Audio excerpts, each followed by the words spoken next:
If you're a remote product manager like me, you're always coordinating and leading online meetings with your team members and your squad and stakeholders on a daily basis. And it always becomes difficult to maintain their attention and even keep them engaged. In this video, I'm going to show you practical ways that you can apply to ensure that you achieve the objective of your meeting and also wow your audience. So let's go inside and let's get to it.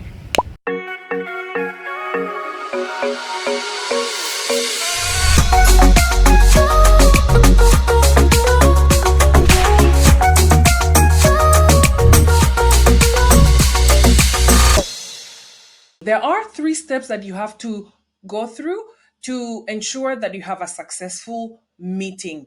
And the first is before you even schedule the meeting, there are things that you need to prep to ensure that you're very clear on your objective. What is the intention of this meeting? Step two, you then go and schedule the actual meeting. And step three, you send out the invitation. So I'm going to show you how to go through all those three steps here. So just follow me and then I'll walk you through the whole detail. So as you can see here, we have three steps: before scheduling, meeting scheduling, and sending invitation. Before scheduling, you are looking at 7 elements that you need to make sure you're clear on. One is, what is your meeting objective? What agenda are you looking to accomplish? And what is the meeting day and time? What about the meeting duration? Who are the attendees?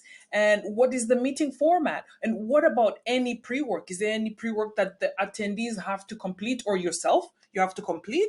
These are the things that you have to ensure that they're clear. So how do you do this? If you see here, I do have work streams that I work on. So as a product manager, I manage different work streams. And for here, I want to focus on the middle work stream, hiring manager digital journey, where I do have a number of items and deliverables that I need to complete that are already in progress. And we do have problem identification, wireframing, and user story grooming.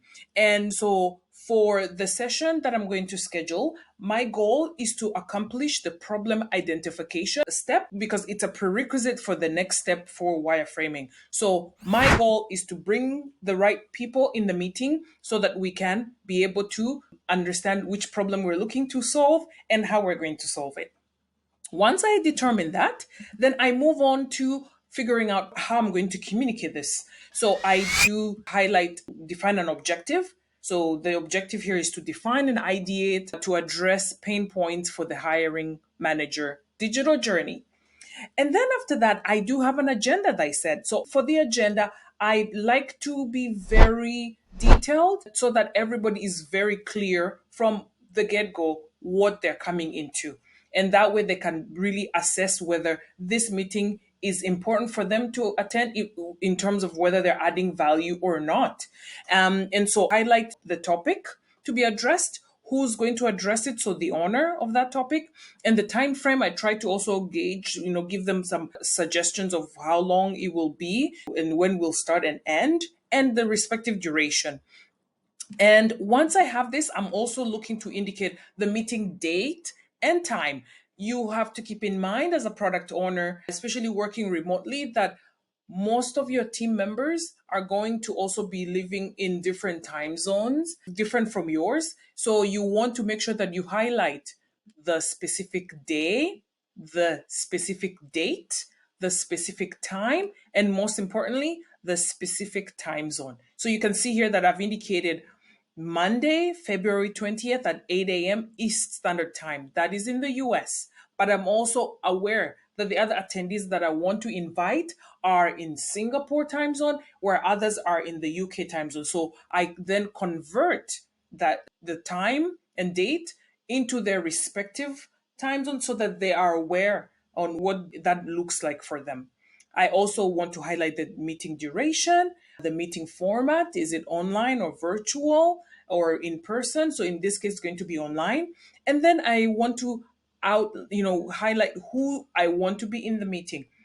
So in terms of the attendees, there is mandatory and optional attendees. For mandatory, these are the people that must be there in order to achieve the objective that I've set for the meeting, whereas optional are the people who may want to be informed and be aware of what we're doing, and maybe we may consult them here and there, but they don't really need to be in attendance.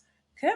So once we have this, then we move on to the next, which is the meeting scheduling. For the meeting scheduling, you're looking to 6 elements. There's the meeting title, the start date and time, the end date and time. There is the time zone, the meeting location, and the meeting detail.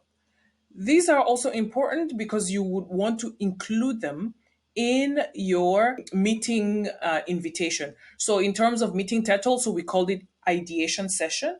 Start date and time, we've already indicated what that looks like. The meeting is 1 hour, so we already know. Time zone, I'm using my local time zone, which is Singapore, because that's what my calendar is set to. But once I send the invitation, it will reflect in each individual's local time zone. And then there are other meeting settings that I also want to make sure that I confirm. So like, do I need a meeting ID? Is there a passcode to be able to join the meeting? Is there, video settings or audio settings or waiting room settings before we meet people to the meeting? All of those things you can set. So for here, I'm going to use Zoom to schedule this meeting. And when I schedule, I'm essentially transferring all those details that we just prepared here into the Zoom invitation. So here I'll call it ideation session. And then I may add just a bit more detail. Digital journey, hiring manager digital journey. The meeting date is the 20th. The meeting time is at, we said for Singapore time, it'll be 9 p.m. and it will be 1 hour long. And I put the time zone here. I also put the meeting ID that will be generated automatically. There's a passcode that I'm providing. People will be in the waiting room. Video, audio, I put them to be off to begin with for video, and then audio, they can either call in from their phones or they can use their computer. Once I'm done, then I save that meeting. Once I save the meeting, I have these meeting details that I will use in the email that I will send out. So once you have all that, then you move on to the third step, which is sending out the meeting invitation. Sending out meeting invitation also has 5 elements. We do have the subject of the communication. There you have to also make sure that the people that are mandatory are included in that communication, but also the ones optional, you also want to CC them. And then there's the invitation details, which is the combination of step 1 and step 2 details. And then if there's any additional call to action, you can also include them there. Okay, so let's get to it. So for here, I will just start an email. And here for my attendees, I am going to invite a couple people. So I'll put here. And then anybody who is optional, I will CC them. And then I will put the subject. So here I want to indicate that this is a meeting invitation so that it's easy for them to find it. And then I will put the same subject that we created, hiring manager digital journey. And then in terms of the body of the email, they've already thought through what that would look like, but you want to have something along the lines of, reiterating the intent of the meeting and with the agenda. And then you provide that Zoom link, and then you put some of those call to action that you may want. So you can see here that I have indicated that they can, if there's any pre-work, that they have to complete that before in order to achieve the objective of the meeting. I've also invited them to propose a new date and time for the meeting in the event that is necessary, and also to forward the meeting invitation to others that I may have forgotten. If you don't want that, you can also call it out and indicate that this meeting is strictly for the people invited, so the meeting should not be forwarded to others. So I'm going to copy this over, and then once I copy it over, I will just paste it in my email so you can see it's all here.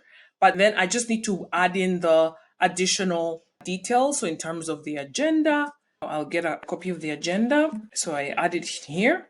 So we have the agenda included. And then I also adding the Zoom link that we created so that they know how to attend.